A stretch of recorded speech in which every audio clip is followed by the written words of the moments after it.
Okay. We are live. Good morning. This is our last Monday in class. One class to go after this. You guys are at the end. Exciting. Okay, over the weekend you had 2 chapters to read, chapters 8 and 9. So did everybody read chapters 8 and 9 and do the tests on page 188 and 189? All right, when I call your name, go ahead and give me your scores or how many you missed. Ada? Yes, 0. Thank you. Zimmerenda? Elvira? She's in the bathroom. Okay. Robin? Samantha? Okay, Samantha, do you have 6 and 7 for me by any chance? I have 6. I got 1 wrong. Okay, thank you. Janaya? 0. On both? Yes. Very good. Catherine? 0 and wrong. Thank you. Jihu? 2 and 0. Thank you. Paula? Kaylee? Brianna? Kiara? 0 and both. Cheyenne? Tamika? I didn't get through this yet. Okay. Tamika, do you have 2 through 5 or 2 through 6 for me? You said 2? Yep. 2 is 0. 3 is 0. Okay. 4? 4? Yep. 4 is 2. Okay, 5? And 5 is 0. Thank you. And 6? 6 is 0. Thank you. Jody? Abigail? Okay. All right. Cheyenne. Oh, thank you, Cheyenne. 100 on both, I'm assuming. Okay. Thank you. I appreciate that. Anybody else from our class that's joining us virtually? Oh, perfect. Thank you, Cheyenne. Anybody that's joining us virtually from the classroom program, if you could put your scores in the chat, I'll make sure I write them down. Elvira, how did you do on 8 and 9? 0. Yeah. Okay, thank you. Okay. Anybody have any questions on what you read, what you learned, what you went over? Tonight's homework's very easy. Chapter 10 is short. It's on employability, communication, stress management, finding a job, interview techniques, all of that. We're going to go over a lot of that in class on Wednesday. I'm going to talk to you about finding a job in healthcare. It's not the same as other industries. A lot of people think it is. It's not. Finding a job in healthcare is different. So we're going to go over that. I'm going to talk to you about how to make a good impression during an interview. And we're going to talk about how to answer that question, tell me a little bit about yourself. So I actually have a worksheet. There's a formula that you follow to craft your statement so you know exactly what to say when somebody says, tell me a little bit about yourself. And the way that the statement is worded, it's guaranteed to make a good impression on the person you're interviewing with. And that's a question everybody's like, I don't know what to say. I mean, what do I say? So I'm going to help you with that. I have a worksheet for that as well. So make sure that those of you who are virtual, make sure you're tuning in on Wednesday. That's very valuable for any industry, So today we have our last 3 skills that we're going to go over. And let's see here. Jocelyn says, came to tell you I passed. Thank you again for the awesome note. It really gave me the last bit of assurance, and I went in and passed. Thank you just so much. Congratulations. Awesome job. Super proud. All right, one class left. Did you register for the test yet? If you have not, that needs to be a priority because you're not going to get any more prepared than you are right now. Once you graduate on Wednesday, you'll have the best of intentions to practice and study and go through the videos and your notes that you won't. Life will get in the way. Guaranteed. Life will get in the way. You are not going to be any more prepared than you are right now. So if you haven't registered for the test yet, make that a priority. The further you get away from class, the more you're going to forget and the less confident you're going to feel. Game show tomorrow. So join us live tomorrow on our YouTube channel. I'm going to be going through 15 test-like questions, practice test questions.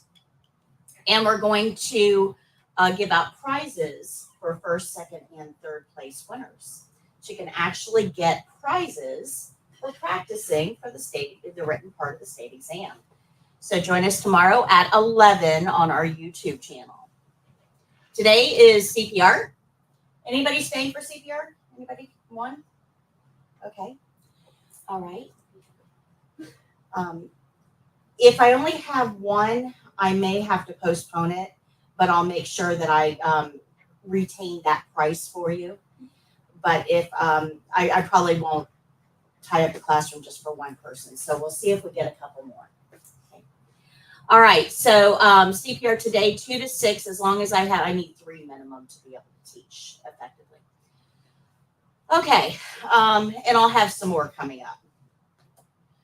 So Wednesday, for those of you who are attending virtually that are in my classroom, please make sure you come in person on Wednesday and bring your yellow books. So all of you guys need to bring those yellow books back to me on Wednesday. I have a graduation folder I'm going to give you with a lot of really cool stuff in it. You're going to want that folder, so you really do need to be here in person. Make sure you're in uniform. And I do take a class photo. So when when I put the photo up on Facebook, sometimes employers will, if you tag yourself, they'll reach out to you. So you definitely want to be in the picture and tag yourself. I don't tag you. I don't know who's in the witness protection program. So, go in, find the photo, tag yourself, and that way employers can reach out to you. I do have an announcement that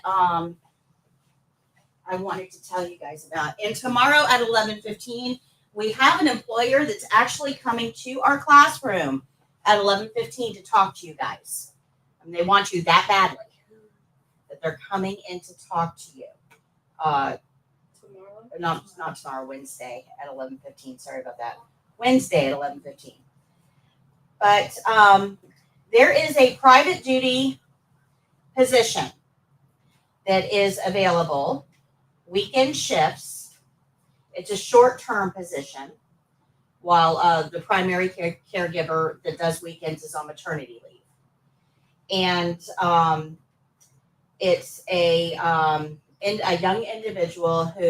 younger individual who has a catastrophic injury and is pretty much immobile from the chest down. So you would be helping him with bathing and dressing and grooming. He's got a manual lift or a Hoyer lift.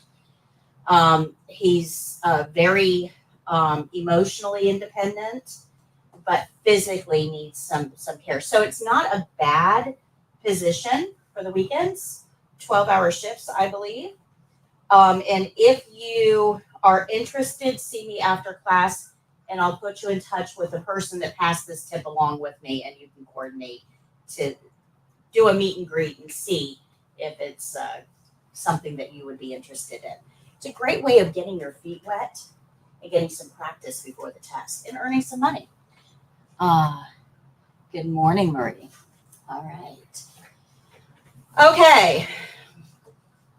So we have the last 3 skills to do today. We're going to assist somebody with a bedpan.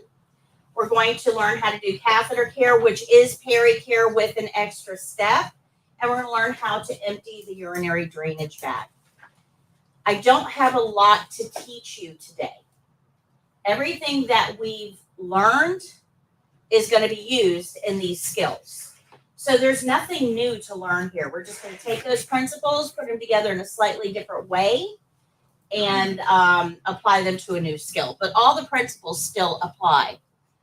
So if you look on page 147, you can see the principles that are going to apply to this skill. Of course, skill rules because we follow the care plan. We do the opening because every skill starts with the opening. Every opening starts with a knock. We're going to evaluate if we need gloves, and we're working with body fluids, so yes, we do. We're going to need a barrier for this. Now, the barrier is going to be a little bit different. I'm going to talk to you about a barrier in just a few minutes with this skill, but this principle is actually kind of optional. When you're changing a bed, do you have to wear gloves? So, great question. Remember that determining if you're going to wear gloves doesn't depend on the skill. It depends on the patient you're doing the skill on. So if we have a patient laying in bed that is fully dressed and holding on to all of their own body fluids, then there's no exposure to personal skin or body fluids or non-intact skin. So you don't need gloves. So for the test, your person in the bed is going to be fully dressed and holding on to all of their own body fluids. So you don't need gloves for the test for bed making. But if I'm working on this patient here who's incontinent and wearing a hospital gown and I'm going to change those sheets, then yes, I would want gloves. Same skill, but different patient. Does that make sense? So gloves aren't based on the skill. They're based on the patient you're doing the skill on. And your question is always, at the beginning of every skill, is there a possibility that I might touch body fluids, personal skin, or non-intact skin? If the answer is yes or maybe to any of those, you need gloves. If the answer is no to all of them, you don't need gloves for that skill. Okay, so we're going to talk about barrier in a minute. Scoot and roll. If the patient cannot raise their hips. Now, luckily for us, we're going to read the care plan. Our patient can raise their hips. So scoot and roll would only be used if the patient can't raise their hips. We'll talk about that in a minute. We're going to clean the basin like we clean everything else. We're going to do our closing. At the bottom of the screen here, you'll see test-specific information. Somebody with your level of experience should be able to do this skill in 10 minutes or less. And we're doing this on a real live person. So before you guys start freaking out on me, let me explain this. When you are a patient for this skill for the test, you're going to remain fully clothed. You're not actually going to pee in a bedpan. You're going to keep all of your clothes on, and they're going to put a patient gown on over your clothing to simulate a patient. Somebody's going to put a bedpan under you, and you're going to pretend to use it, and when you're done, they're going to take the bedpan away. So it's a simulation skill with a live person, but you're not actually going to be peeing in the bedpan. The person will be in bed for the skill. Charting is not required. So if we look at the top of page 148, we can see our care plan. And our care plan tells us the resident has requested a bedpan. The resident is not wearing undergarments and is able to wipe self. So that means we're not supposed to be pulling, oh, I don't have my mic on, sorry guys. We're not supposed to be pulling the patient's clothes off for the test.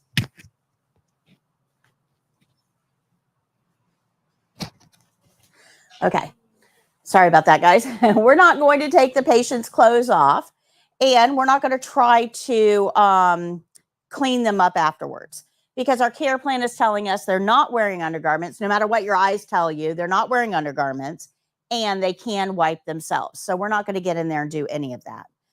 This is important because if you, for the test, try to pull somebody's clothes off, the evaluators are going to tell you, what does your care plan say? And that's actually going to result in a deficiency. So always follow that care plan. It also says the resident is able to move as directed. So we can ask this patient to lift their hips up to put the bedpan under or put the chucks under. And that's kind of important because otherwise, if the patient can't, we would scoot them toward us, roll them on their side, and put the bedpan against their bottom, and then roll them back onto that bedpan. Okay, so if your patient can lift, have them lift. If they can't lift, we're going to turn them on their side, put the bedpan against their bottom, and have them roll back onto that bedpan. But rolling somebody off the bedpan, you've got to hold that bedpan in place when they roll off of it, because otherwise it's going to tip and then everything's going to spill everywhere and it's just going to be a mess. The bottom of the screen, you'll see your supplies, but I want to talk to you about the barrier for this one. Oh, I'll talk about that later. Okay, I want to talk to you about the barrier. Now, this table we have used for supplies for every skill. We put the barrier on the table, we go get our supplies and put the supplies on the table. And you can do that for this skill, no problem, as long as you use a barrier. I have a problem with it. Tess says it's fine, but this is where your patient eats. And even with a barrier, I don't like toileting items on an eating surface. That's just really high on my gross meter. So if you want to use a barrier and put the supplies on, you're allowed to for the test. But I'm going to show you a way to do this where we don't need a barrier. We're not going to use the table. All of our supplies are going to stay safely in the bedside drawer until we're ready to use them. And that's a better way, in my opinion. But if you want to do it the same way you do every other skill, wash your hands, get your barrier, get your supplies, and put them on the barrier, you can. All right. So we're going to read that care plan. Care plan tells us the resident is able to move as directed, so we can ask our patient to lift their hips. And this is just going to make it so much easier to put everything under the patient and get everything out from under the patient. When we're talking about toileting, it's important to understand that CNAs don't make this decision. We don't get to decide how patients are going to toilet. That's actually a doctor's order. Doctors are the ones that decide how this patient is going to toilet. So if the patient is able to take care of all of their own toileting needs, then they would be bathroom privileges. That means just like you, when you have to go to the bathroom, you get up and you go to the bathroom. Nobody else is involved in that. You don't need any help. You don't need any permission. You just go when you need to go. And adults are going to retain that ability as long as they're physically able to. That's called bathroom privileges. We're not involved. Sometimes the patient can go to the bathroom, but they need a little help. Maybe they need help getting up or walking there, or maybe they need help getting off the toilet, but whatever help they need, that would say bathroom with assist. And we just help them with whatever it is they need. Now, if they can't make it all the way to the bathroom, we have a portable toilet called a bedside commode that we can bring right to the bedside. And as long as the patient is weight bearing and can transfer, they can go from the bed to the bedside commode. Now, bedside commodes are portable toilets. They have to be cleaned out by CNAs after each use, but they still provide a toilet-like experience, and the results are much better. So if the patient can go all the way to the bathroom with or without help, they'll do that. If they can't, we can bring a portable toilet to the bedside and we can use that. CNAs are going to clean it. Now, if they can't get out of bed, then the bedside commode isn't going to help at all. If they're stuck in bed for whatever reason, now we've got to figure out how best to fix their toileting issues.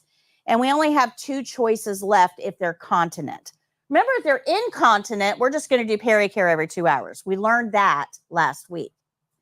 But if they're continent, I only have two options. I have a catheter and I have a bedpan. Now, catheters we don't like to use catheters. We only use catheters when the patient absolutely has no other way for that urine to get out. Catheters are not used for convenience. If a patient is incontinent, they don't get a catheter. Urine is coming out just fine on its own. We don't need a catheter. We don't use catheters when we don't need them because the infection risk is super high. We're going to talk about that in a few minutes. So the last thing that we're left with is the bedpan. And that is literally last on the list. We have to go through all of that just to get to bedpan. And the reason for that is bedpans are very difficult to use as a patient. Now, part of the reason they're difficult to use is because you've been trained since you were this tall. Don't pee in the bed. Don't pee in the bed. Don't pee in the bed. And certainly don't poop in the bed. Right? So just because I put a plastic pan under your butt does not mean your mind is going to let you go, because your brain still says, hey, we're in bed. This is a no-go situation. And a lot of times patients on bedpans will have a lot of trouble using the bedpan. So this often takes a couple of tries. You'll put a bedpan under the patient. They'll try for a couple of minutes. You'll take the bedpan out. And 20 minutes later, they'll hit the call light. I got to go again, because they weren't able to completely go the first time. And that's just because of the psychological restriction. So a couple things we can do to help that. The first thing we can do is turn the water on in the room, because the sound of water does help with the urinary letdown reflex. We can, if the roommate is able to leave the room, if they're able to, this is a great time to take the roommate for a walk. Give the patient some privacy. These curtains do not provide privacy. They don't. Not for toileting. We can make sure that smells are handled preemptively if the patient is sensitive to that. So there's a couple things we can do to make this a little more comfortable for the patient.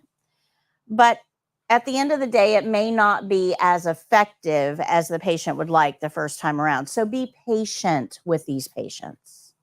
It may take a few times. Okay? So remember, bedpans are a last resort. When we're going to put a bedpan under them, we're going to put a chucks on the bed. That keeps our sheets dry. And we're going to put that chucks on just like we did for pericare. Clean rolls toward me, and we tuck it under the patient.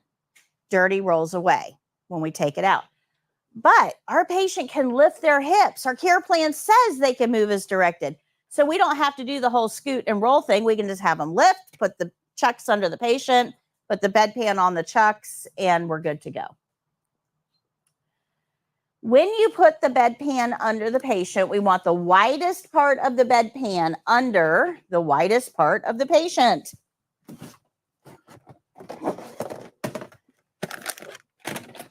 This is a bedpan. If it looks like a toilet seat, it's where the butt goes. Imagine trying to sit on this. That's not going to be comfortable for anybody. So when you put this bedpan under the patient, do not put it in like this, right, with their head up here. You want to put it in like this. So the toilet seat looking part goes under the bottom, just like that. We're going to put the head of the bed up when we do this skill. Let me explain to you why. Get that later.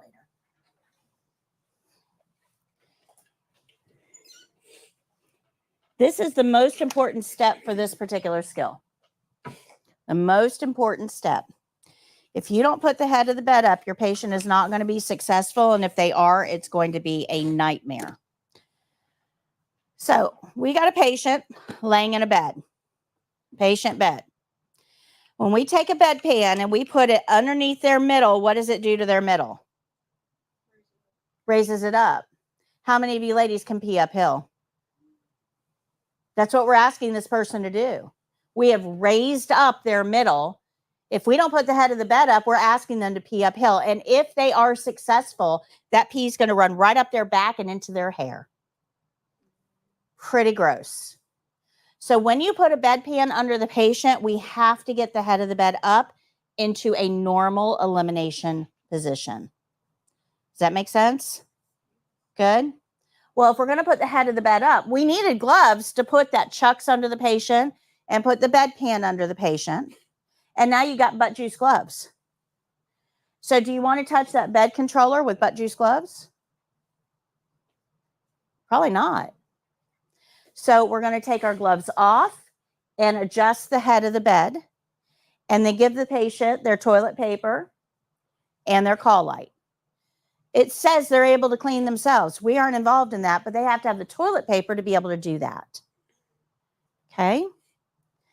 Once they say they're done, we're going to put the head of the bed back down, because you can't take a bedpan out from under somebody if they're sitting on it, right? They're pressing their whole body weight into it. You can't get something out from under somebody that's sitting. So we got to get them laying flat. Once we get the head of the bed down, we're going to put our gloves back on and take the chucks and bedpan out together, because we can't carry an open container of urine through a room. That's just gross. It's gross. So we're going to wrap that chucks around the bedpan to cover it. Nobody needs to see what's in there. And if you have an open bedpan and you trip, you're going to go face first into whatever's in that bedpan. So we need a cover over that bedpan.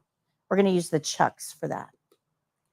Once you've emptied the bedpan into the toilet, we're going to rinse the bedpan and empty the rinse water into the toilet as well.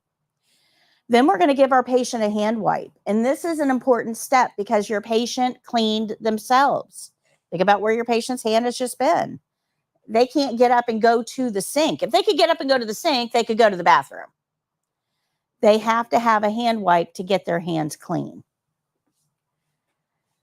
Once you've done all that, you've removed your gloves, and we can remove the privacy blanket and then do our closing. So this is not a hard skill. It's a little bit longer. They give you 10 minutes to do it. It doesn't take 10 minutes, but it is a little bit longer skill. But I want to talk to you about this. In clinical settings, you'll see this a lot. This is a toilet from a hospital. You can see, the seat is up. But this thing right here, right up against that water pipe, looks like a little shower head. If you bend that forward over the toilet bowl, if you bend it forward, it'll spray into the toilet bowl, and that is a bedpan cleaner. It actually cleans the bedpan right over the toilet. So you rinse it, you dump it right there.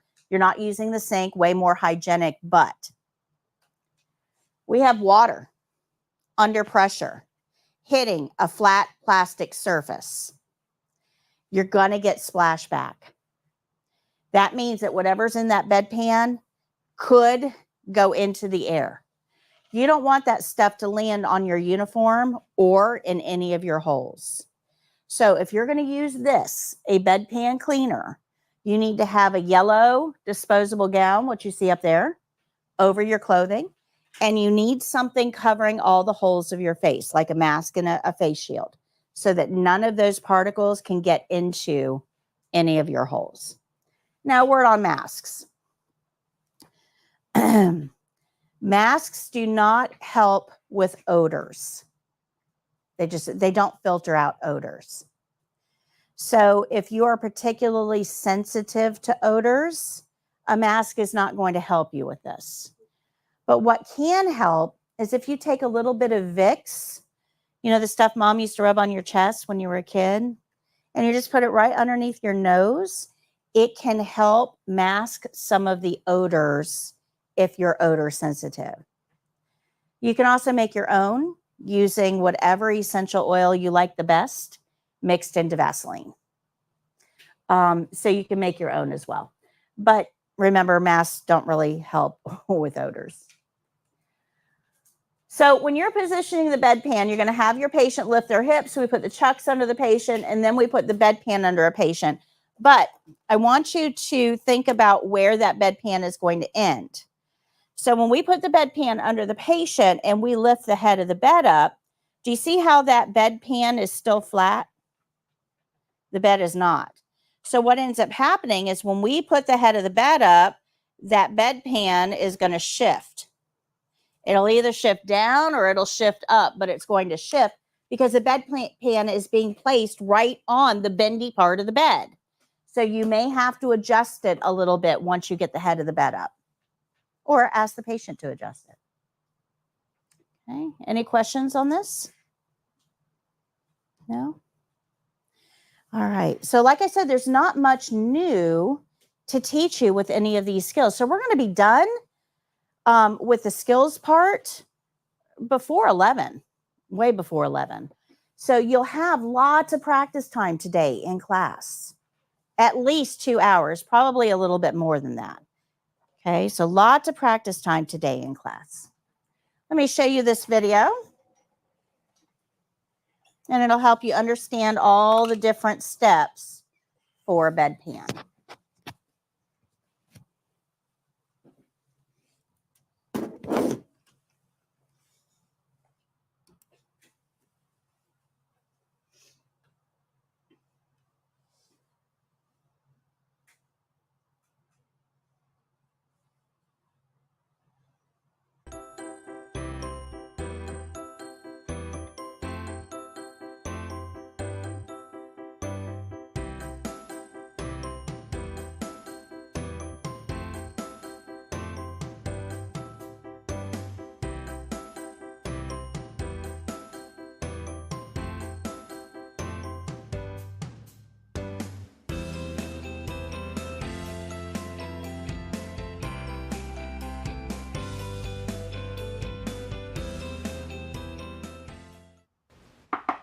Hello.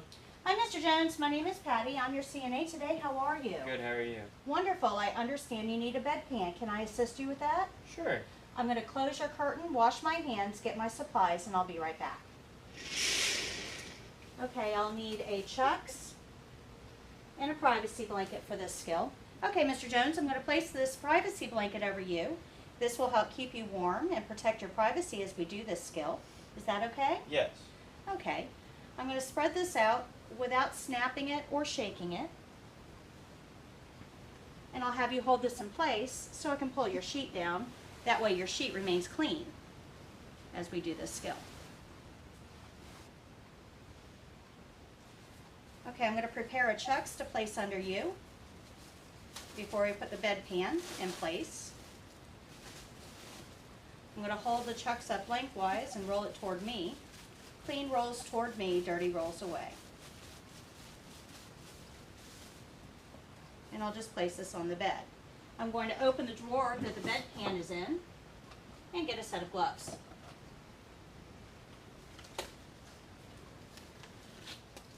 Okay, Mr. Jones, in just a moment, I'm going to ask you to bend your knees, lift your hips as high off the bed as you can, and I'm going to unroll the Chucks underneath you. Okay? Okay. All right, go ahead and bend your knees and lift up. Okay, and you can relax. I'm going to go around to the other side of the bed and unroll it. Okay, Mr. Jones, can you lift up again, please? I'll smooth the Chucks out, making sure it's positioned properly on the bed. You can relax. Okay, now I'll get the bedpan out from in the drawer. And I'm going to place this under your bottom, if I can get you to lift and relax. Is that comfortable? Yes. Okay, I'm going to put the head of the bed up, but let me remove my gloves first. Okay.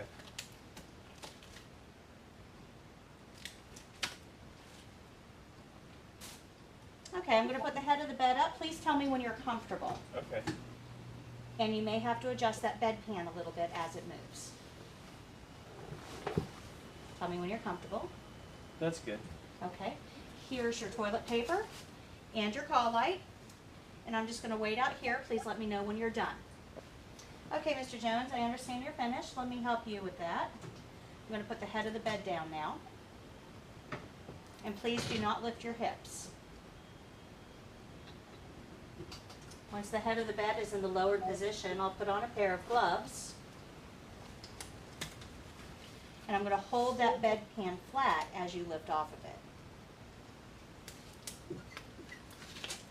Okay, Mr. Jones, I'm going to take a corner of the Chucks and hold the bedpan flat as you lift off of it. You can go ahead and lift on the count of 3. 1, 2, 3. Thank you. I'll remove both the bedpan and the Chucks and take them to the bathroom for disposal. I'll be right back. Once I get over here to the bathroom, I'm going to unwrap the bedpan and we'll throw the chucks away. I'm going to empty the contents of the bedpan into the toilet, and then I'll rinse the bedpan.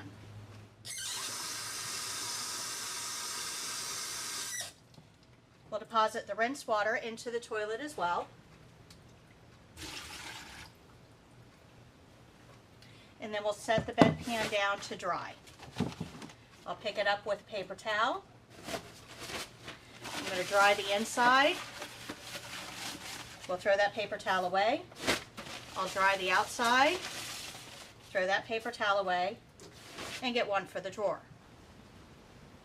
Okay, I'm going to place the bedpan in the drawer along with the toilet paper. And we'll use the paper towel to close the drawer. Now I can remove my gloves.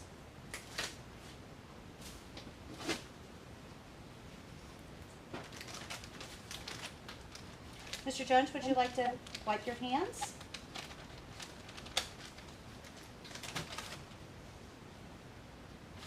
Thank you. Okay, you can relax your legs if you'd like.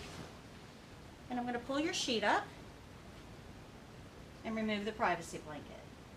We want to make sure that we roll the blanket in a ball so that any trailing edges don't contaminate other surfaces. There you go. Here's your call light. I'm going to go put this in dirty linen. I'll be right back. Okay, Mr. Jones, are you comfortable? Is there Yes. anything else I can get for you while I'm here? A No. magazine, Thank you. perhaps? Your call light is there. Please let me know if there's anything that we can do. I'm going to open your curtain and go wash my hands. Thank you.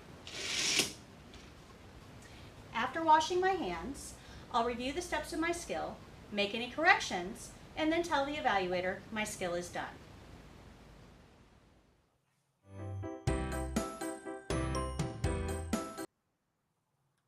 Okay, any questions on that one? Nothing new to learn there. We're just reusing those principles over and over. If you notice in the video, I did not use the overbed table.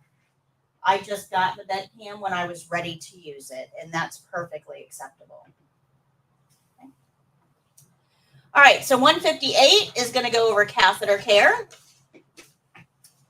Catheter care uses every single principle except for shoe rules.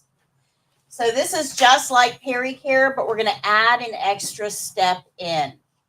So somebody with your level of experience should be able to complete this in 15 minutes or less. This is going to be done on a mannequin.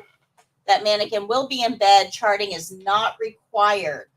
You still have to talk to the mannequin as if she's real. Remember, a big part of what they're grading you on is your communication skills with the patient.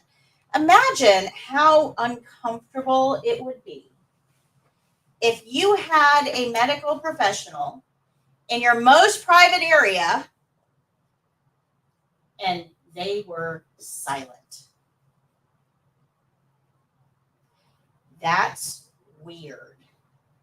If any of you ladies have ever had a private exam, a personal exam, a GYN exam, they talk to you because it's awkward if they don't.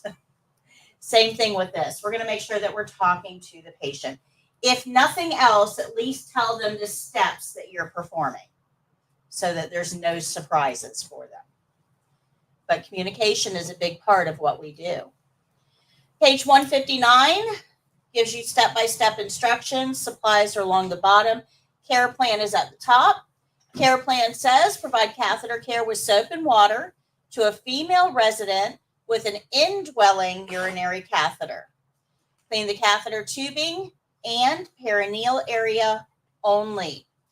So this is just telling us to clean the catheter itself and the area around the catheter. It is not telling us to clean their buttocks. So remember, peri-care, we clean front and back. With this, we're going to clean front and tube. So very similar to catheter care. Okay. So this is a review of peri-care. We changed the chucks. Remember with peri-care, they already had one under them. Catheter care is going to be a little different. There will not be a chucks under them to start. Catheter care, we clean the peri area, middle, side, skin fold. Then we clean the back side, one cheek, or up the middle, one cheek, the other cheek, up the middle again. And we change that chucks out again. Well, with catheter, we're going to put a chucks under the patient. We're going to clean the peri area, but we're not going to clean the backside and we're not going to leave them on a chucks. So this is generally done once a shift. We clean the catheter and the skin around it, but we also inspect the bag and the tubing to make sure they're in the right place. So this is actually part of catheter care, inspecting the bag and the tubing. So in order to understand this, we have to talk a little bit about catheters, what they are, how they're used, how they work, what the risks are, all of that. So let's get into catheters.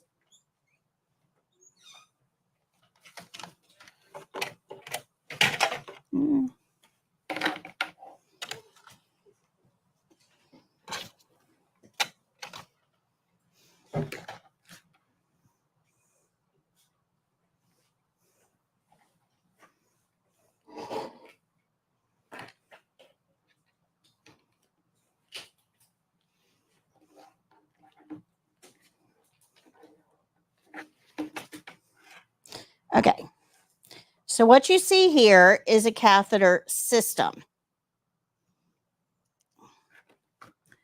This is called a catheter system. It is a closed system. There's nowhere here that's open for bacteria to get into. It's a closed system. This end is way up inside the patient, and everything else is connected and closed off. So catheter systems are closed systems, nowhere for bacteria to get in, except when we empty the bag, when we change the bag, and when we insert the catheter. We're going to talk about that in just a few minutes, but those three activities are going to allow bacteria to enter this closed system, which is super, super bad. We'll talk about that. But in general, when it's in place, it is a closed system. So way up at the top of the catheter, way up here, right here, you can see some holes. You see them here. These holes allow urine to drain down inside that catheter. There's a balloon that holds that catheter in place. I'm going to show you how that works in a minute. This is the catheter tubing itself. This is what we're going to be cleaning, the catheter tubing. And then down here, we have two ports. You can see them here, two ports, 1, 2. One of them is going to attach to the bag, what you see here. Attaches to the bag. The other port is how we inflate and deflate this balloon. So let me just get a little water because my balloon's a little low.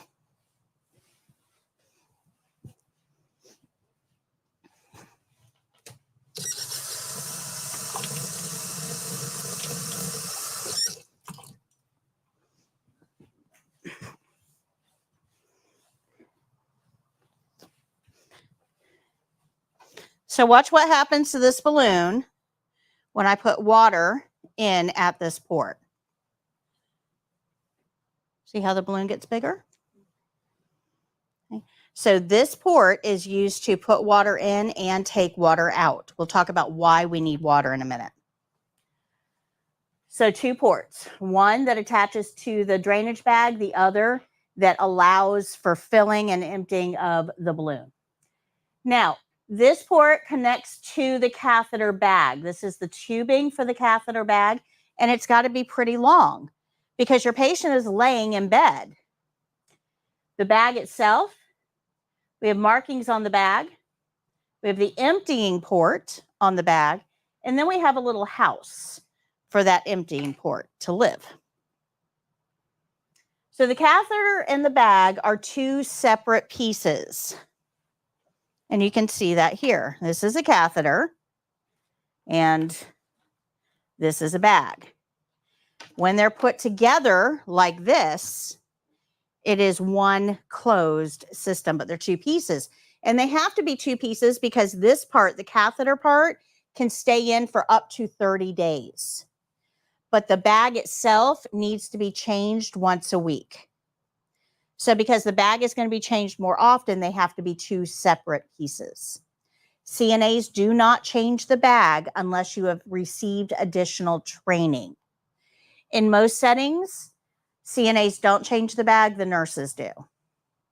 But in some settings, this can be delegated to you with additional training, depending on the needs of the facility.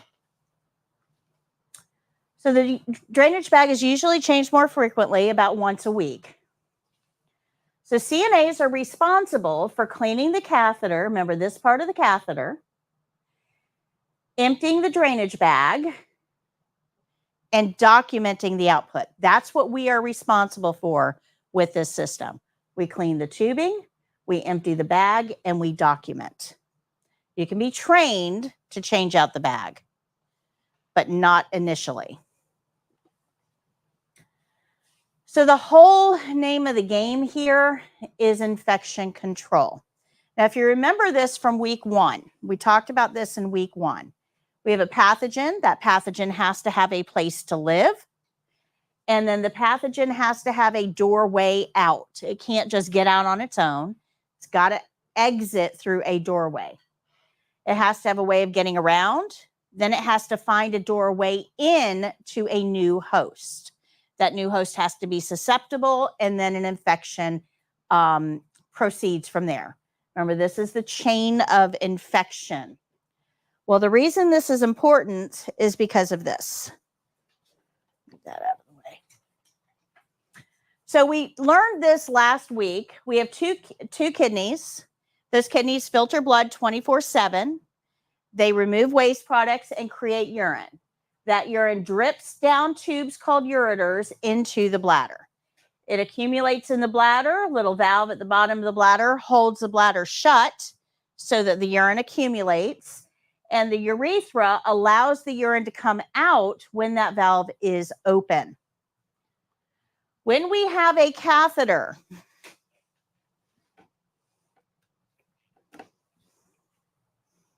show you how this works.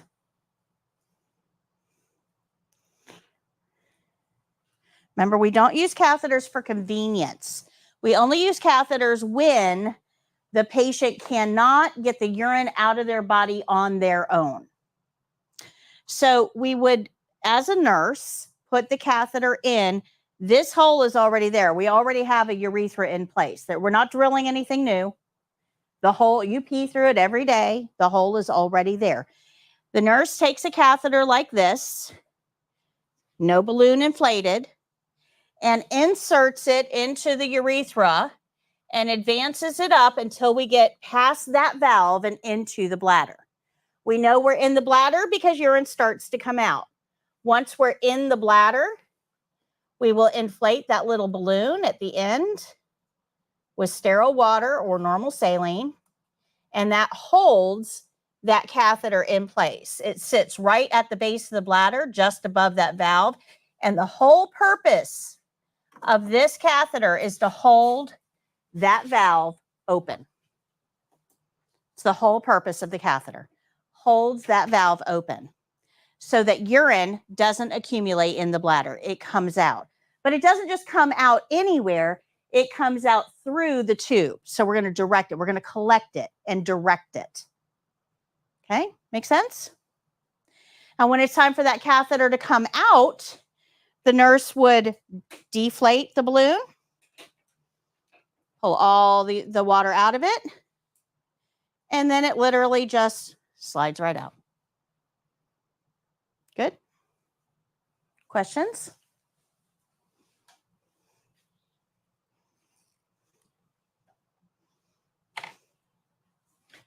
Okay.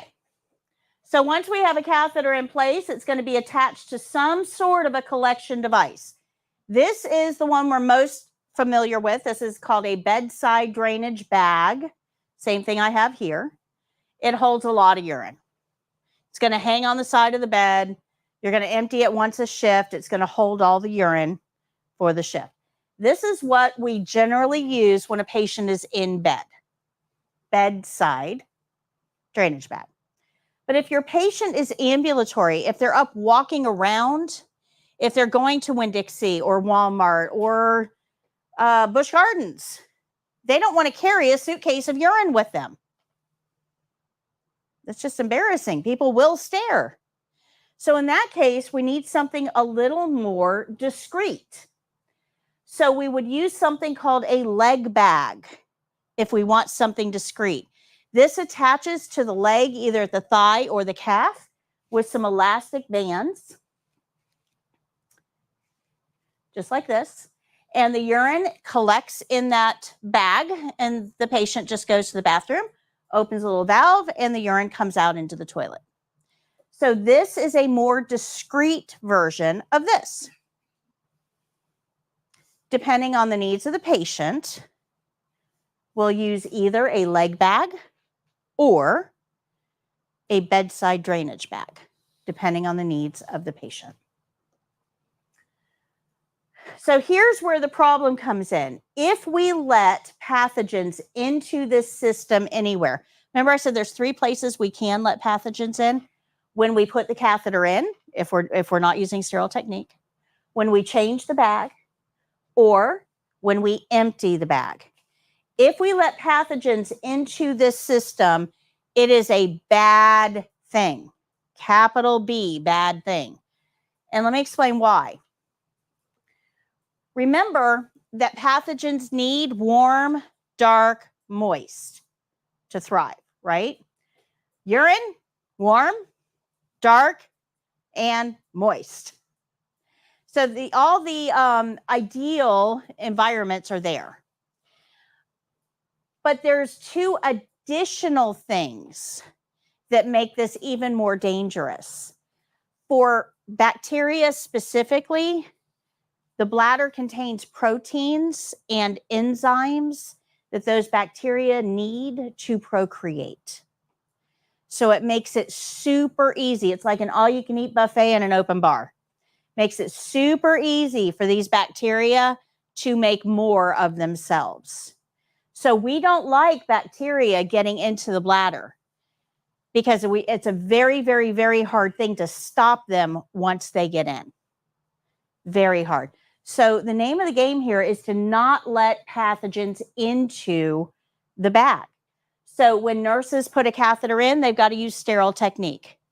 When we change the bag out, when we separate this piece with additional training, we've got to make sure we don't allow any pathogens into this space. And when we empty the drainage bag, we want to be careful not to let that port touch anything that might contaminate it. Now, this is even more, let me go back to this. This is even more dangerous than most people realize. Because when you get pathogens in this bag, let's say that we empty the bag, we let the port touch something, now there's a pathogen in the bag. That pathogen has nothing to do but procreate, it has nowhere to go. So it creates a copy, those create copies, and we start to grow. Now we run out of room, and those pathogens then start going up the tube. No space, they're moving on. And then they get into the catheter itself. Now, the catheter blocks out light, fresh food. Now these things are really ramping up. So by the time it gets into the bladder, imagine the type of invasion that we would have. Bags have to be hung on the bed lower than the patient's hips. If I raise that bag up above their hips, whatever urine is in this tubing is going to run right back into the patient, along with any bacteria that might be in the tube as well. So think of it like a water slide. So we never raise the drainage bag above the level of the patient's hips. Super important. We also need to make sure that the tubing is coiled on the bed and not near the floor. And that it's, if we notice a patient tugging on the tubing, we report it right away. Patients do pull out their catheters. They do. And when we pull out a catheter, we have a balloon this big going through a space this big. you're going to get some tearing. You're going to get a little blood. You're going to get some urine, little mucus probably. Your patient's okay. They will live. But man, is that going to hurt to pee through. Now, the other problem is anytime you have injury, you always have swelling. Those two always go together. Injury and swelling always goes together. So that's a problem. If we have swelling in this area, we may not be able to get a catheter back in. So we only have about 45 minutes to work with. If you notice that a catheter has come out, you need to let the nurse know right away so the nurse can figure out what the next step is going to be. But as bad as that is, patients aren't the ones that take the most catheters out. That's actually the CNAs. CNAs dislodge way more catheters than patients do. If that tubing is coiled near the bed, our feet get tangled in it and we pull it out. If we transfer a patient out of bed and into a wheelchair and the bag is on the other side of the bed, you'll pull that catheter out. If you ambulate a patient and the bag is still on the chair, you'll pull that catheter right out. We pull out way more catheters than patients do. But the most common way that they get pulled out is when we turn a patient. Because when we're turning a patient, we unconsciously lean our legs against the side of the bed for torque. If that tubing is trapped between your leg and the bed, when you roll that patient, it will pull the catheter out. So we have a lot of ways to pull catheters out. None of them are good for the patient. So we should always be aware of whether a patient has a catheter and where that catheter is when we are moving a patient in any way. If it gets pulled out, don't hide it. And this is becoming a real problem out there. I don't know why. But a lot of CNAs are hiding this. Don't be one of those. Remember, if you don't report this, swelling is going to set in and then we have no options. No options. So if the catheter comes out, we're going to put it in an empty trash bag. You can always find an empty trash bag in the bottom of the trash bins. Get an empty trash bag, put the catheter and the bag together in that trash bag, put it in the bathroom and go let the nurse know, hey, catheter came out in room 316. It's in the bathroom for your inspection. Because the nurse has to inspect this. If the catheter came out and the balloon is still intact like this, no problem. I can work with that. Not an issue.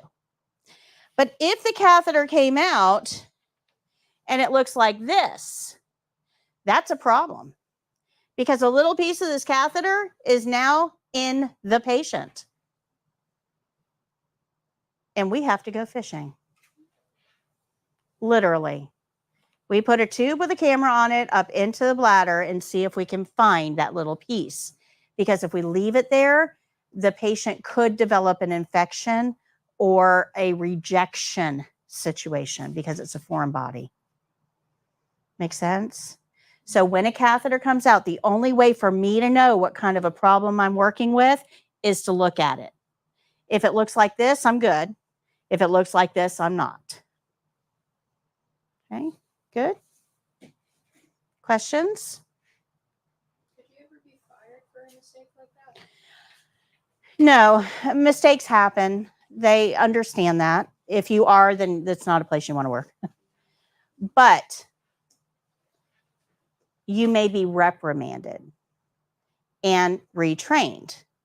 Okay, I may take you aside and say, hey, listen, I know it was an accident, but how do you think this is going to impact the patient? Let's work on strategies to prevent this from ever happening again. Okay, so it's not, the emphasis should never be on blame. It should always be on retraining so that we don't do this again. If you've got a facility that is yelling and screaming at you, it's probably not the facility you want to be working at. So there's a couple different types of catheters. This is the one that we've been talking about. This is an indwelling. An indwelling catheter has a balloon on it that helps keep it in place. Sits right above the valve, and it just kind of keeps it like a doorstop, keeps it in place. This is when we need to leave the catheter in for an extended period of time. All that balloon does is keep it from being pulled out easily. If we don't need to leave the catheter in for a long time, we don't use one of those. We use one of these. This has no balloon. We simply insert it into the urethra, empty the urine. It comes out of the hole. And then we remove it right away. This doesn't stay. An intermittent catheter is generally not used by CNAs, but you may be asked to go get one. So you need to know what it is. Because CNAs do gather supplies for nurses and nursing procedures. So you need to know what this is. So we have indwelling catheters and we have straight caths or intermittent caths. Now this thing also has another name. It's also called a red Robinson because it's red. So this is an indwelling or Foley. This is an intermittent or red Robinson. Good? Okay. So when we're doing catheter care, we're going to hold that catheter up out of the way, but I want to hold it where it exits the body. Because if I don't hold it, if we have this in the body, my hand is the valve that this is sitting above, and I clean, see what happens? So we don't want to pull down on that catheter and have it pull on the inside. So we're going to hold it where it exits the body, and as we clean the tubing, this part stays stationary. Okay. So we always clean in downward strokes away from the urethra. So we're going to clean the peri area, moving top to bottom, different stroke for each, or different leaf for each stroke. And then we're going to use clean the catheter, holding that catheter where it exits the body 4 times, clean that tubing. And whatever we wash, we rinse, whatever we rinse, we dry. Okay. So I'm going to send these around so you guys can see how this works. Oh, yeah, sorry. Let me go back there. Okay, let's talk about the Texas catheter. Texas catheter, also called a condom cath or an external cath. We're going to talk a little bit more about this for the next skill as well. A Texas catheter goes over the male genitalia, not in. So that's why it's called an external cath. Still has the same port, just like this, that the bag would attach to. These are sticky on the inside. They go on just like a condom. That's why they're also called condom catheters. They're sticky on the inside. They're designed to be left in place for up to 3 days.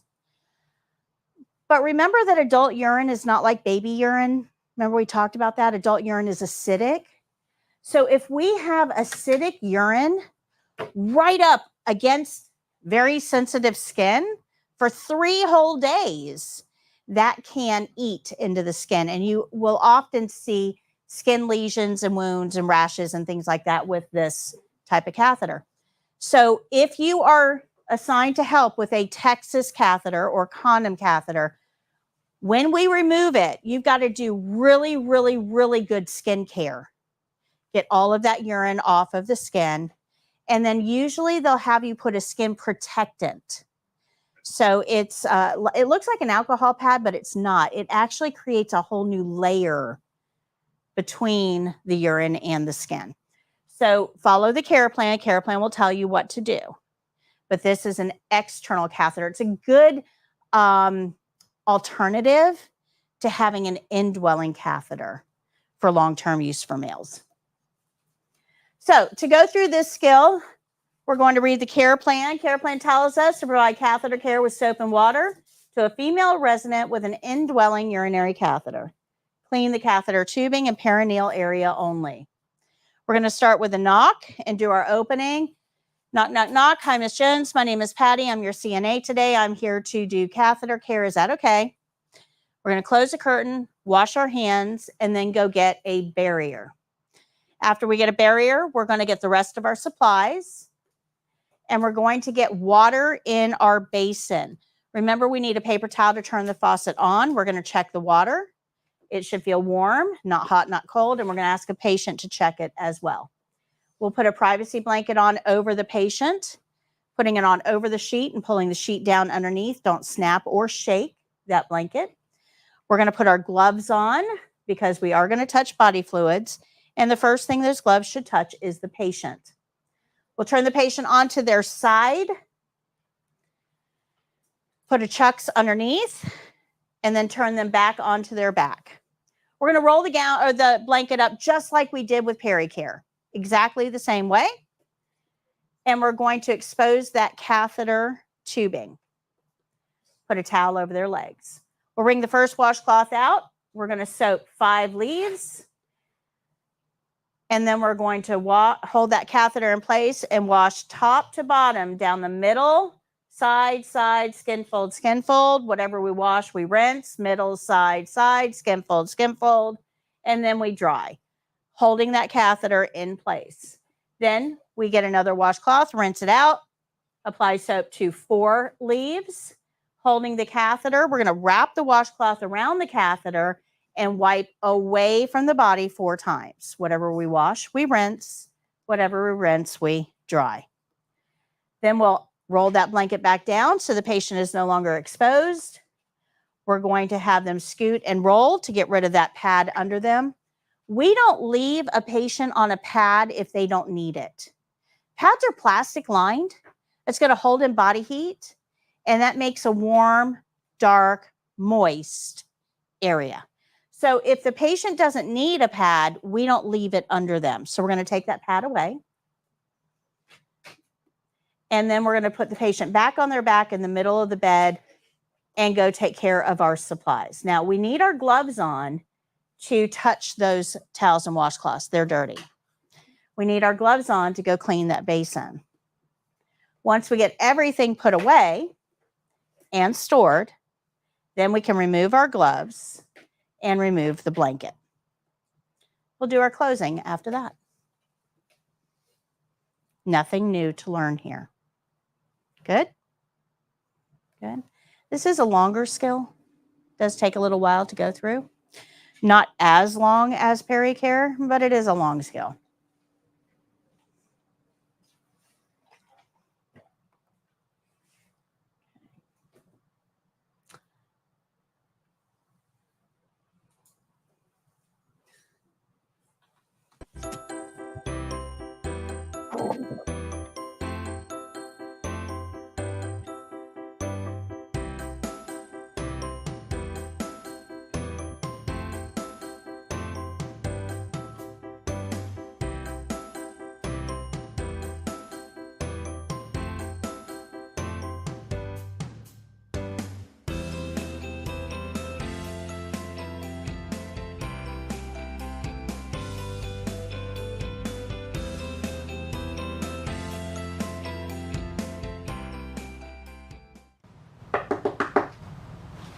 Jones, my name is Patty. I'm your CNA today. How are you?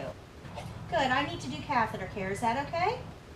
I'm going to close your curtain, wash my hands, get my supplies, and I'll be right back. Okay, Miss Jones, I'm going to gather my supplies.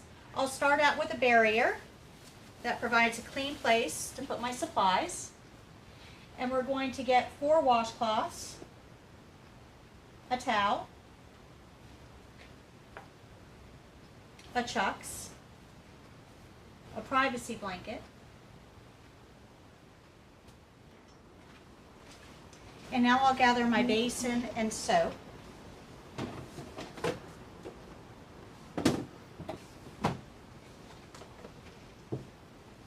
And a set of gloves.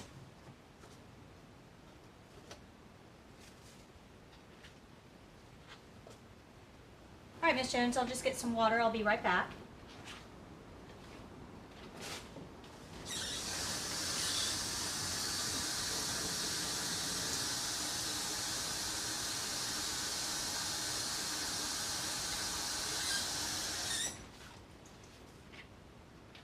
Okay, would you like to check the water temperature and make sure it's okay?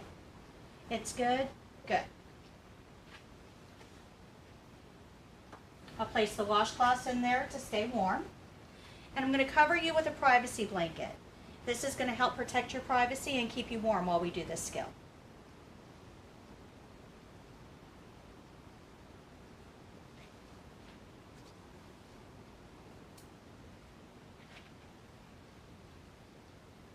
And I'm going to pull your sheet down to about your knees.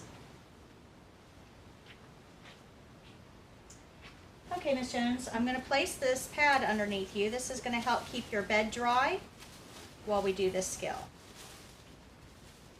First, I'll roll it toward me.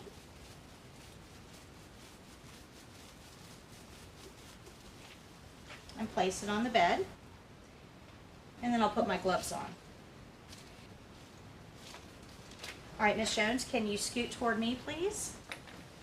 Thank you. And can you roll onto your left side? 1, 2, 3. Thank you. I'm going to be very careful, making sure that the catheter tubing rolls with the patient and doesn't get pulled on. I'm going to unroll the chucks underneath the patient's hip and have the patient come back onto their back, making sure that they don't lay on that catheter tubing. Ms. Jones, can you scoot to the middle of the bed, please? Thank you. Ms. Jones, can you scoot toward me? Thank you. And roll up onto your right side. 1, 2, 3. And now I can unroll the chucks to protect the bed. Come on back, Ms. Jones, and scoot to the middle of the bed. Thank you very much.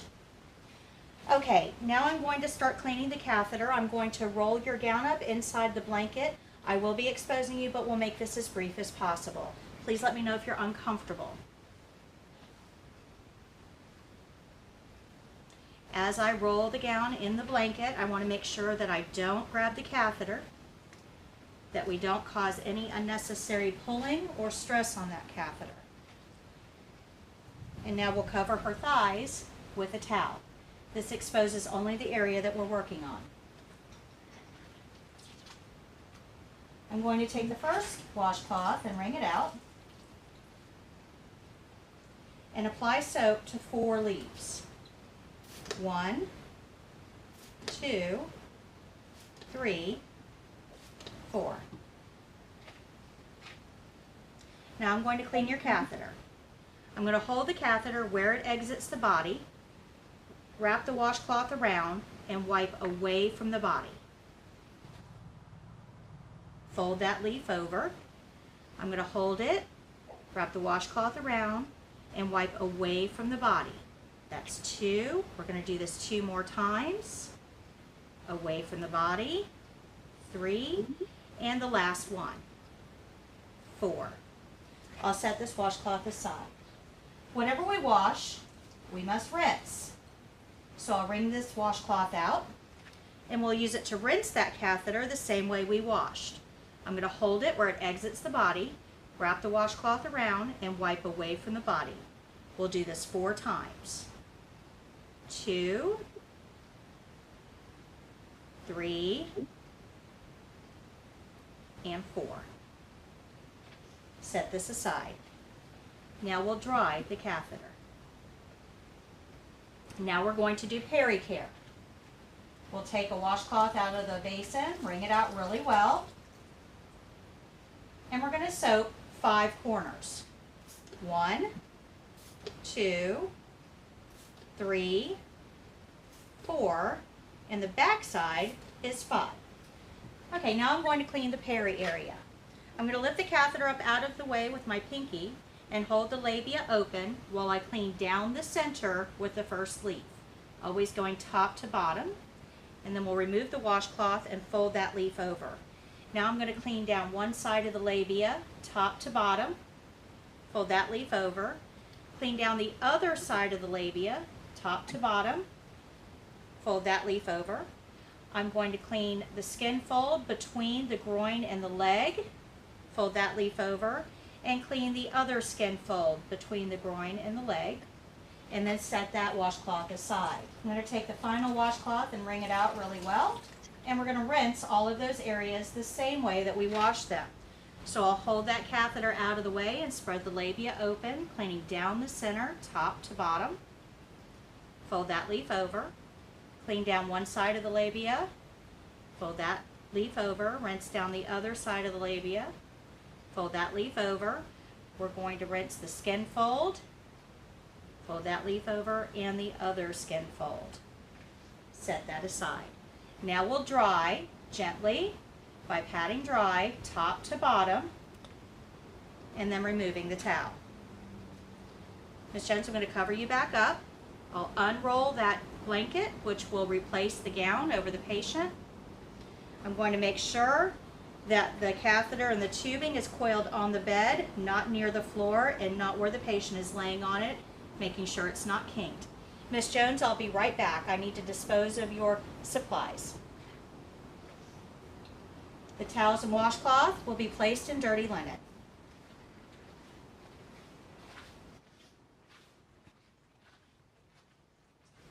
The basin is going to be clean the way we clean everything else.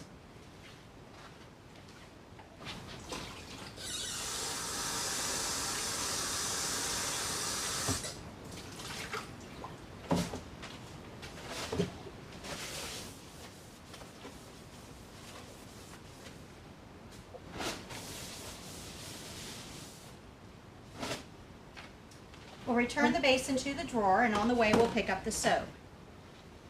We'll open the drawer with the paper towel and return the basin to its storage area. Now I'll dispose of my paper towels. Okay, Ms. Jones, I need to remove the chucks from under you. Can I get you to scoot toward me, please? Thank you. And can I get you to roll up on your left side? 1, 2, 3. Thank you. I'll roll this soiled chucks toward the patient and tuck it under her hip. Come on back, Ms. Jones. And scoot back to the middle, making sure the patient is not laying on that catheter tubing. Okay, Ms. Jones, can you scoot toward me again, please? Thank you. And roll up on your right side. And I'm going to remove that chucks from the bed. Okay, you can scoot back to the middle. Thank you. This is going to be thrown away. Okay, Ms. Jones, let me just look at your catheter one last time. Make sure that the catheter tubing is coiled on the bed, that the catheter is not on the floor. Everything looks good. I'm going to remove the chucks from the table, and we're going to throw this away, and then I'll remove my gloves.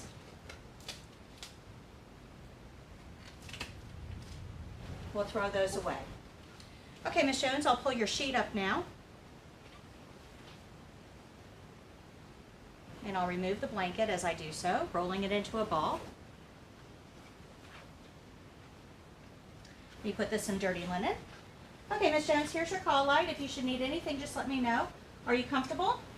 Can I get you anything while I'm here, like a magazine? I'm just going to open your curtain and wash my hands. After washing my hands, I'll think about the steps of my skill, make any corrections that need to be made, and then tell the evaluator my skill is done.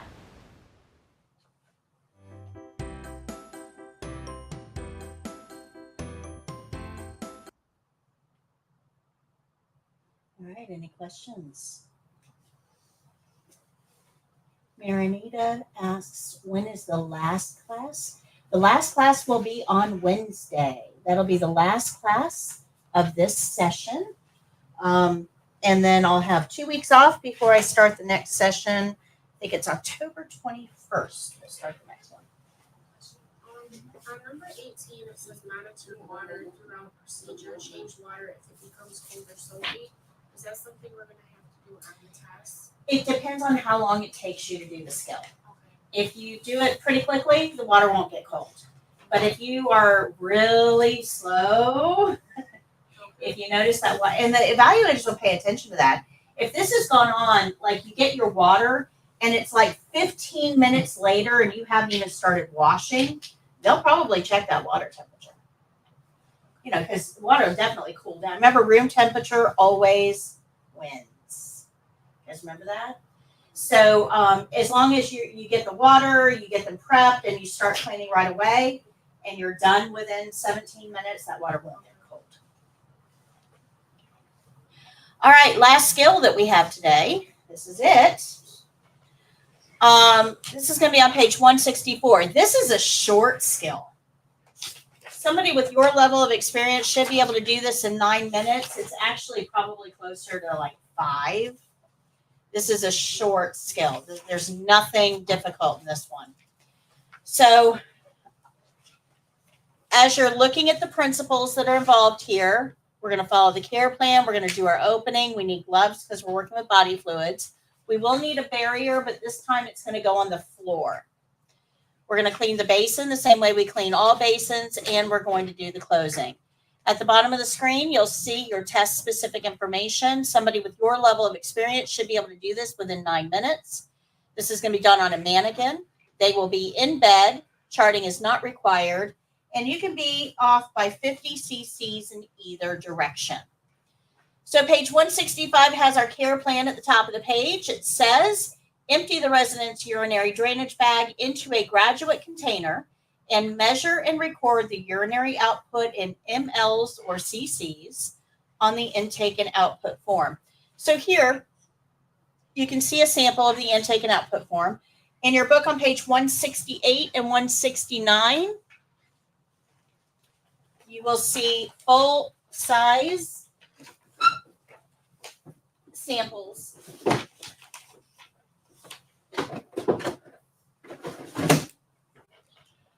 All right. This is a graduate container. This is what you're going to use on the state exam. We're going to empty whatever's in the bag into this container, and we're going to measure it, and we're going to write it down. Now we have to think about our rules as we do these things. So I don't want to touch urine without gloves, so I need gloves.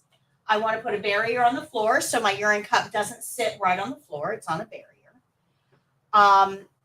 We don't want to let that port touch anything. We talked about infection control. We're going to clean the cup just like we clean everything else. So there's not a whole lot here to learn. But there are a few things we do have to go over.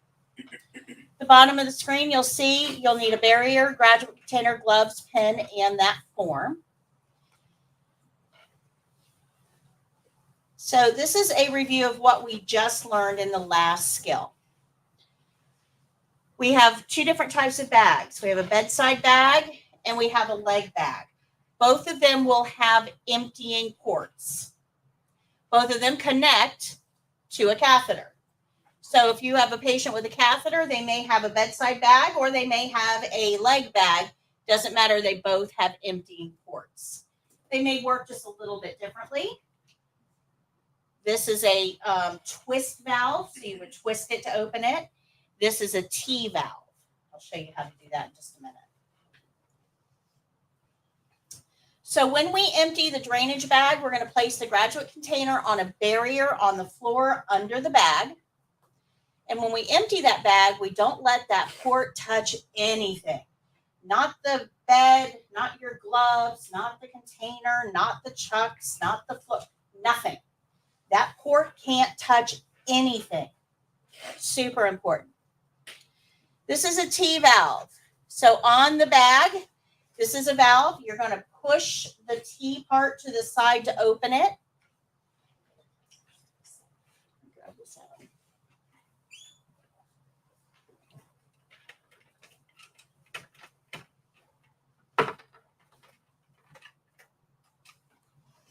Okay, so this is a drainage bag.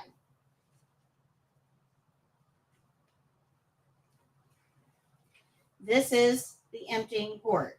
We pull it out of its house, and then this is a T valve. If I push it to the side, it will open. To close it, I would push it the other direction. Now notice I did that without touching this part of the port. I don't want to touch that when I'm trying to open or close. My hand should always be behind the T valve. Okay, so to open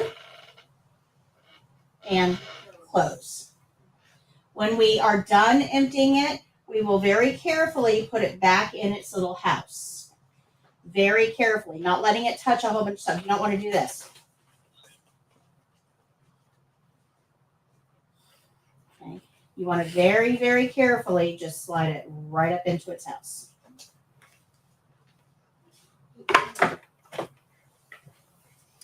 All right.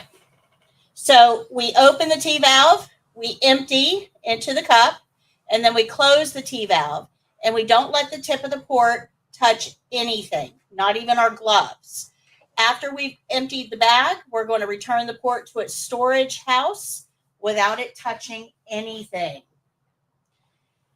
Then we have to measure what's in the cup. And this is very specific. You must measure on a barrier, on a flat surface, and at eye level. We're going to round to the nearest line.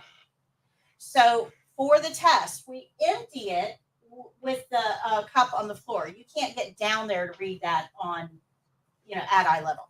So we're going to wrap the whole container up with that chucks, because remember, we don't take open containers of urine through a room. Take it over to the bathroom, put it on the lid of the toilet, unwrap it, and get down at eye level to be able to read it. You want to round to the nearest line. Remember, in healthcare, we use cc's or mLs. So if you look here, it's very close, not quite, but very close to that 450 mark. You guys see that? Okay. So it doesn't matter whether you round up or down. We're going to round to the nearest line. Now, when you're reading this, you can see they're marked in 50s. So we have 250, 300, 350, 400, 450, 500. And then there's little tiny lines in between. Those are your 25s. So if I have the line here for 300, that's 325, 350, 375, 400, 425, 450. You want to round to the nearest line.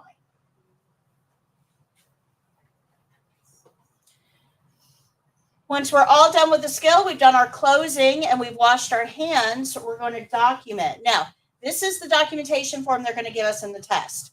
It has a section for intake and a section for output. You must document in the output section.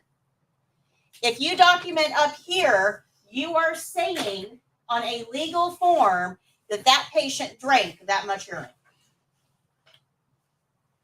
On a legal form, you are testifying that this patient drank that urine. So you need to make sure that you're under the output line. This is very important for the test. We're going to put the time, and you should use military time. If you don't know military time, you can use regular time. Just put AM or PM. We're going to put the type of output, which is urine.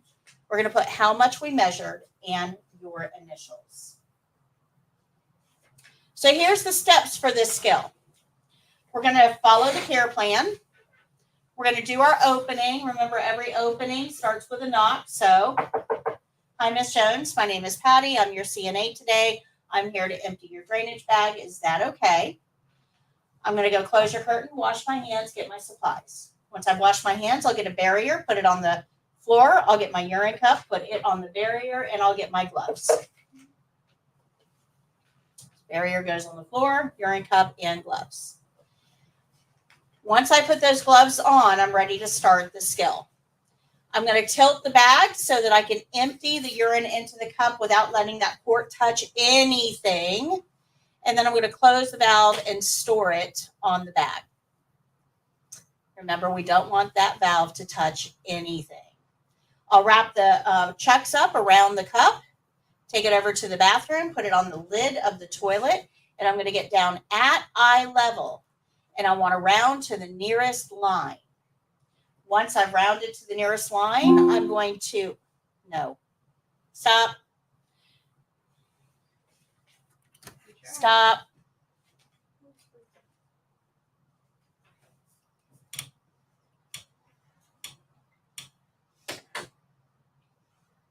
Once I've measured my urine, I'm going to pour it into the toilet. I'll rinse it. I'll pour the rinse water into the toilet as well and put it back in the drawer where it belongs. Then I can remove my gloves, perform my closing.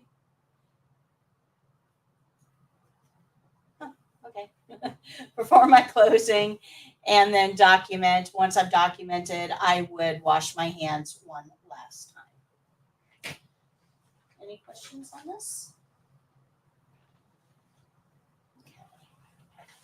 So I do have a comment here that I want to get to before I show this video. It says, I'm in a different state. Can I pay for the exam? I love your class. Well, thank you, Raz. I appreciate that. So if you're in a different state other than Florida, most states require that you go through their training program. We're not licensed in any other state. While the education is freely available and would meet the needs, you still have to go through one of their programs to be eligible to test. However, anybody can test in Florida. So if you wanted to come to Florida and test, you could do that. But in order to test in another state, you would have to complete a training program in that state to be eligible. All right, so let me show you this skill. Like I said, this is a very quick skill, very quick.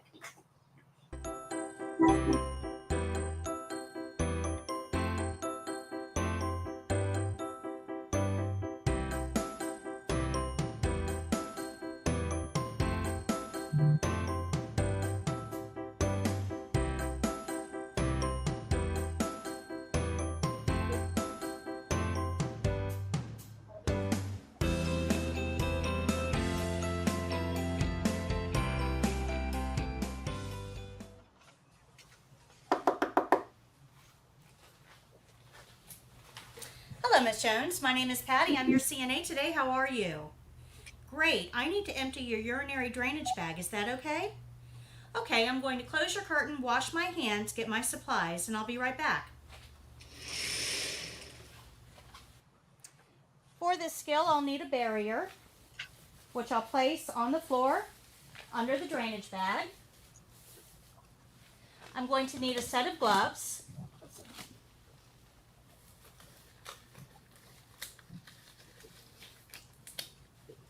And I'm going to need a triangular graduate container. I want to inspect the catheter tubing to make sure that it's coiled on the bed and the patient isn't lying on it and it's not kinked, but also that it's not hanging near the floor where somebody might get their feet tangled up in it and trip or accidentally rip the catheter out. This catheter looks like it's in the appropriate position. We'll now remove the port from its protective sleeve on the bag. Sliding the valve to the side will open the port. We can now position this open port over the graduated container and tilt the bag slightly to the side to allow the contents to drain into the graduated container. While doing so, we want to be careful not to allow that port to touch any other surface. Once the urine bag has been emptied, we'll slide the port back to the side to close it and very carefully insert it back into its protective sleeve. We want to make sure that the bag is hanging on a non-movable part of the bed and it's not touching the floor. We can now fold the chucks over the graduate container for safe and secure transport to the patient's bathroom.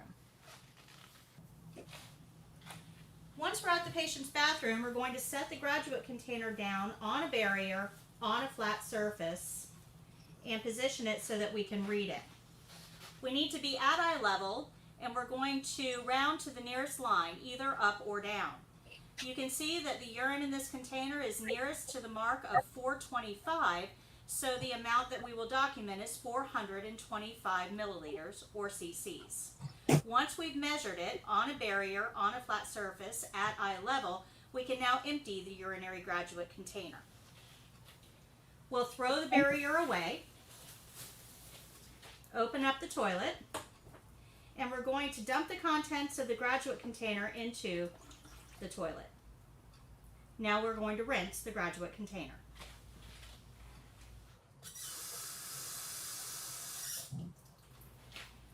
We'll deposit the rinse water into the toilet as well. Now we can clean. After dumping the rinse water into the toilet, we'll set it down, use a paper towel to pick it up, paper towel to dry the outside, a paper towel to dry the inside, and we'll discard this, and then one for the drawer. We're going to place the graduate container in the bottom drawer and close the drawer with a paper towel. Okay, now I'll throw the paper towels away and remove my gloves.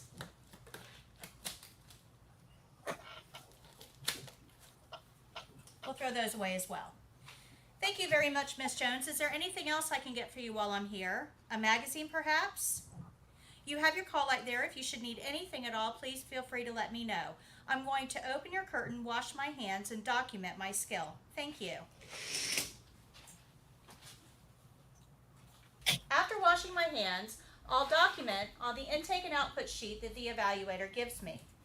I'm going to document the time of output, the type of output, which is urine, the amount of output in cc's, and my initials. After documenting, I'll review the steps of my skill, make any corrections, and then tell the evaluator my skill is done.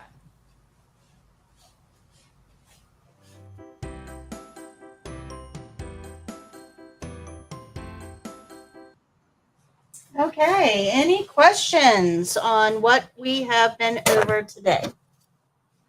Any questions? After documenting, you would wash your hands again. Yes, and that's because one of the checkpoints says end skill with clean hands. So because we've documented, we have to take that extra step to wash our hands at the end of the skill to get that checkpoint. Okay. Any questions on the 3 skills we've gone over? The last week really is kind of easy. We do all of our big learning up at the front of the front of the program. The first couple weeks is a lot of big learning. But after that, we just start applying those same principles to skills that we learned further into the program. So you're now done with skills. All skills have been covered. So the rest of the class will be practice. You can, I would strongly suggest that you stay in practice. If you need to go, I know a lot of people were hit really hard by the storm, and I get that. So if you need to go, you're more than welcome to do so, but the room will be available for practice. Homework tonight is going to be chapter 10. You're going to read chapter 10 in your yellow book and take the test on page 190 in your white book. CPR today, if I have enough people. And then remember, on Wednesday, you're going to be returning that yellow book to me. So I'll also be taking a class photo, so make sure that you are in uniform. And then I've already handed out the review sheet to those that are in class. Those of you who are joining us virtually, remember, you have access to these review sheets on flcnatraining.com. flcnatraining.com. All right. So with that, we're going to go ahead and sign off today. If any of you guys are in an area that was hit by Helene, my thoughts go out to you. This was a horrible, horrible storm. And my thoughts are with those that were affected by it. So we'll see you tomorrow for the game show. Remember, 11 o'clock on our YouTube channel. Until then, happy caregiving. Bye. How do I know if there's going to be a CPR class?